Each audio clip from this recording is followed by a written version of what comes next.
ત્યારે આપણને કહ્યું છે કે જીવન જોબન રાજધન આવી ચ રહે ના કોઈ, જવાની ધન અને સત્તા એ કાયમ કોઈની રહી નથી અને ભવિષ્યમાં પણ કોઈની રહેવાની નથી. જો તમારી પાસે ધન હોય, સત્તા હોય તો તમે એનો ખૂબ જ પરમારથી માટે ઉપયોગ કરજો. આ તો એક વખત એક ભાઈને બીડી પીવી હતી. એ ભાઈ જોડે બીડી તો હતી પણ દિવાસળી નથી. ત્યારે એ ભાઈએ બીજા ભાઈને કહ્યું કે ભાઈ, મારે બીડી પીવી છે, તમારા જોડે દિવાસળી હોય તો આપો. ત્યારે એ ભાઈએ કહ્યું કે મારા જોડે તો નથી, પણ સામે પેલા ભાઈ ઊભા છે, એમના જીભે જઈ અને બીડી અડાડશો તો બીડી સળગી જશે.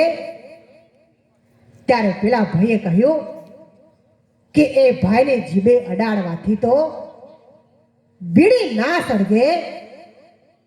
ત્યારે પેલા ભાઈએ કહ્યું કે તને ખબર નથી, એના જીભે તો આખો ગોમ અને આખો કુટુંબ સળગાઈ દીધો છે અને આટલી તારી બીડી નહીં સળગે.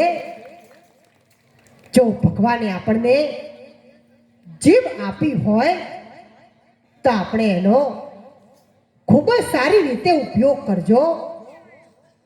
જુઓ, પહેલા દુર્યોધન હતા અને અત્યારે નથી એમ ના માનવું જોઈએ.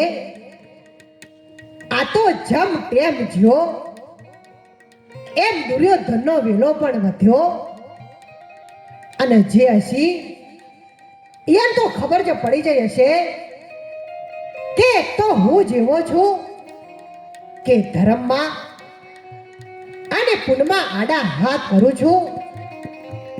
એવું કરતા હોય તો ના કરતા, અને જો પુણ્યદાન કરવું હોય તો આજે આપણે ઘેર ગંગા છે, ઘેર રામદેવપીર મહારાજનો પ્રસંગ છે, તેમાં થાય એટલું પુણ્યદાન કરી લેજો. જેમ આપણા એવા કપૂરભાઈએ જણાવ્યું કે રણુજામાં પણ સરસ મજાની ગુજરાતી ધર્મશાળાનું આયોજન કરી રહ્યા છીએ. તો એમાં તન મન અને ધનથી સેવા સાથ સહકાર આપજો. અને અહીંયા આપણા બાબીપુરા ગામમાં રહી અને રામદેવપીર મહારાજને જેમ સગુણાએ અરજી કરી હતી એમ અહીંયા બેઠેલા બેન દીકરી જો રામદેવપીર મહારાજને યાદ કરશે તો રામદેવપીર મહારાજ કેમ એમની વારે નહીં આવે.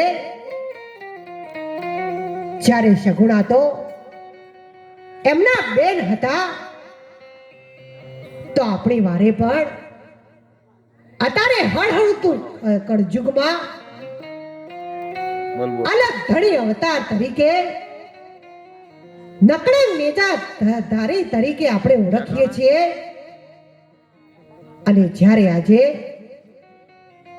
આ સમસ્ત આપણા બાબીપુરા ગામમાં રામદેવપીર મહારાજનો પ્રસંગ છે,